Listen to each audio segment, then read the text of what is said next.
आज सवाल सीधा है और जवाब भी सीधा चाहिए। क्या सचमुच सब कुछ ठीक चल रहा है जैसा सत्तारूढ़ सरकार दावा करती है, या फिर जमीनी हकीकत कुछ और ही है? चुनाव से पहले सियासी माहौल गर्म है और इसी बीच प्रियंका गांधी वाड्रा ने भारतीय जनता पार्टी सरकार के खिलाफ 20 सूत्रीय जनता की चार्जशीट जारी की है, जिसे कांग्रेस जनता की आवाज बता रही है। अब बड़ा सवाल ये है कि अगर सरकार ने इतने ऐतिहासिक काम किए हैं, तो फिर बेरोजगारी आज भी युवाओं की सबसे बड़ी चिंता क्यों है? लाखों पद खाली क्यों पड़े हैं? भर्तियों में देरी और परीक्षा पत्र लीक की घटनाएं क्यों सामने आ रही हैं? महंगाई पर नियंत्रण का दावा किया जाता है, लेकिन रसोई गैस, पेट्रोल, डीजल, दाल जैसे रोजमर्रा की जरूरतों की कीमतें लगातार आम आदमी की जेब पर बोझ क्यों बन रही है? किसानों की आय दोगुनी करने जैसे वादे किए गए थे, क्या सच में आय दोगुनी हुई? अगर हुई तो किसान सड़क पर आंदोलन क्यों करता दिख रहा है? ग्रामीण क्षेत्रों में काम की कमी और योजनाओं में कटौती की शिकायतें क्यों सुनने को मिल रही हैं? अगर शासन पारदर्शी है तो भ्रष्टाचार के आरोप बार बार क्यों लगाए जाते हैं, और सरकारी एजेंसियों की कार्रवाई ज्यादातर विपक्षी नेताओं पर ही क्यों दिखाई देती है? क्या ये संयोग है या राजनीति?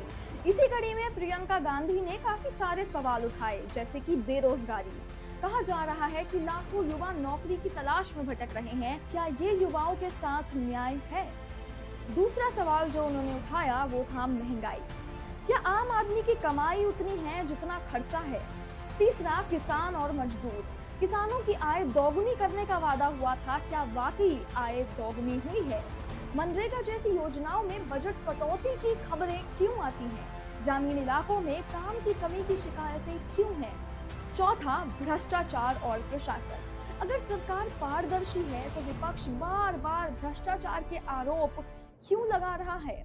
सरकारी एजेंसियों की कार्रवाई सिर्फ विपक्षी नेताओं पर ही क्यों ज्यादा दिखाई देती है? क्या ये महज संजोग है या फिर राजनीति? कांग्रेस का कहना है कि विकास के बड़े बड़े दावे किए गए, लेकिन जमीन पर हालात अलग ही दिखाई दिए।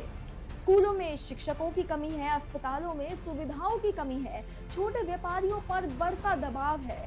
इन सब पर सरकार की ठोस नीति आखिर है क्या? सिर्फ सड़कें और इमारतों से ही विकास नहीं होता। विकास तब होता है जब घर में रोजगार हो, खेत में फायदा हो, दुकान में ग्राहक हो और रसोई में सुकून हो। सरकार कहती है कि उसने ऐतिहासिक काम किए हैं, तो फिर जनता के इन सवालों से बचने के बजाय खुली बहस क्यों नहीं? देखिए, आज मुद्दा किसी पार्टी का नहीं है, मुद्दा है जवाबदेही का। क्या सत्तारूढ़ सरकार इन आरोपों का साफ और स्पष्ट तरीके से जवाब दे पाएगी, या फिर चुनावी शोर में ये सवाल दबा दिए जाएंगे? जनता देख रही है, जनता सुन रही है और इस बार जनता हिसाब भी मांगेगी। मैं हूं यशिता नागपाल, आप देख रहे हैं भारत बाइट्स। देखते रहिए, क्योंकि सवाल अभी बाकी है।